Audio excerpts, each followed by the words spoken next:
বন্যহস্তীৰ সন্ত্ৰাসে নিদ্ৰাহৰণ কৰিছে বাক্সা আৰু নলবাৰী জিলাৰ কেইবাখনো গাঁও ৰাজ্যক। বনৰীয়া হাতীয়ে কালি বাক্সাৰ গড়ভিতৰ আৰু নলবাৰী জিলাৰ ছটাইবাৰী গাঁৱৰ কেইবাটাও পৰিয়ালৰ ঘৰ দুৱাৰ ভাঙি চুৰমাৰ কৰাৰ পিছত যোৱা নিশা নলবাৰী জিলাৰ মাজুচিৰাল অঞ্চলৰ 10টা পৰিয়ালৰ বিস্তৰ ক্ষতিসাধন কৰে। পৰিয়ালকেইটাৰ ঘৰ দুৱাৰ ভাঙি চুৰমাৰ কৰাৰ লগতে ভঁৰালৰ ধান খাই তহিলং কৰে। উল্লেখযোগ্য আছে বন বিভাগে বনৰীয়া হাতীৰ জাকটোক খেদাৰ নামত ভেকু ভাওনা চলাই থকা বুলি স্থানীয় ৰাইজে অভিযোগ উত্থাপন কৰিছে। যিটো হাতীৰ সমস্যা আমাৰ হাতী আমাক এনেকুৱা মানে এটা হেৰি দিছে নহয়, আমাক বহুত মানে অত্যাচাৰ মানে চলাই আছে। এই ক্ষেত্ৰত মানে আমি মানে বন বিভাগ মানে কৰ্তৃপক্ষক আমি আচলতে এইটো গৰিহণা দিবলৈ বাধ্য হৈছোঁ। কাৰণ এই অঞ্চলত ধমধমা গড়ভিতৰ মানে বৰাঘাট চুবা এইবিলাক মানে মাজুহিৰাল এই যিটো এইখিনিতে ঘূৰা পকা কৰি থাকে আৰু বন বিভাগ আহে হাতী খেদাৰ কাৰণে এলাউন্স কৰি দিয়ে। এলাউন্স কৰি দিয়াৰ পিছত আমাৰ এই উত্তৰ বৰশিল এখন ৰিজাৰ্ভ আছে, তাত সোমাই থৈ আৰু তেওঁলোকৰ ছুটি হৈ গ'ল। তেওঁলোকৰ হাতী খেদা মানে যিটো সমস্যা সমাধান হৈ গ'ল। গতিকে আমি আজি কেইবাবাৰ 2 বছৰ ধৰি আমি তাৰমানে এই টোপনি মানে ক্ষতি কৰি আমি উত্তৰত আমি বাৰ পাতি থাকোঁ ৰাতি সোমাবৰ সৈতে।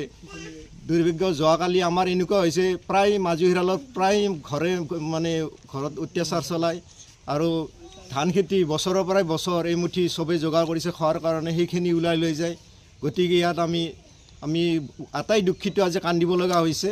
গতিকে মই অনুৰোধ জনাওঁ বন বিভাগক যাতে এই সমস্যাটো দূৰ কৰি আমাৰ এটা ভৱিষ্যত এটা মানে আমাৰ চলাতে মানে সহায় কৰি দিয়ে, এটা সুৰক্ষা যাতে আমাক প্ৰদান কৰে। আজি ৰাতিৰ যিটো নেকি ঘটনা, হাতীৰ যিটো উপদ্ৰৱ, আজি প্ৰায় মানুহৰ ঘৰ ভাঙি মানে ধান চাউল মানে যিবিলাক খাদ্য আছিল গোটেইবিলাক মানে লুটপাট কৰিছে। আৰু ইয়াৰ কাৰণটো হ'ল যে প্ৰশাসনে হাতীটো খেদি আনে আৰু আনি এই ব্ৰিজৰ ওজনত হাতীটো ৰাখি তেওঁলোকে ব্ৰিজত পহৰা দি থাকে। আৰু ইয়াৰ ফলত হাতীখিনিয়ে মানে এই ওচৰৰ মানুহখিনিৰ ওপৰত সাংঘাতিক উপদ্ৰৱ চলায়। আৰু এই উপদ্ৰৱৰ ফলত ৰাতি মানুহৰ টোপনি নাই, খাৱাৰ হাহাকাৰ, আৰু মানুহৰ যিখিনি খাদ্য যোগাৰ কৰিছিল আৰু এই খাদ্য যোগাৰখিনি মানে হাতীয়ে খাই শেষ কৰি পেলায়। ছটাইবাৰী, কটাবাৰী, ধমধমা, মাজুহিৰাল এই জেগাখিনিত উপদ্ৰৱ চলাই আছে।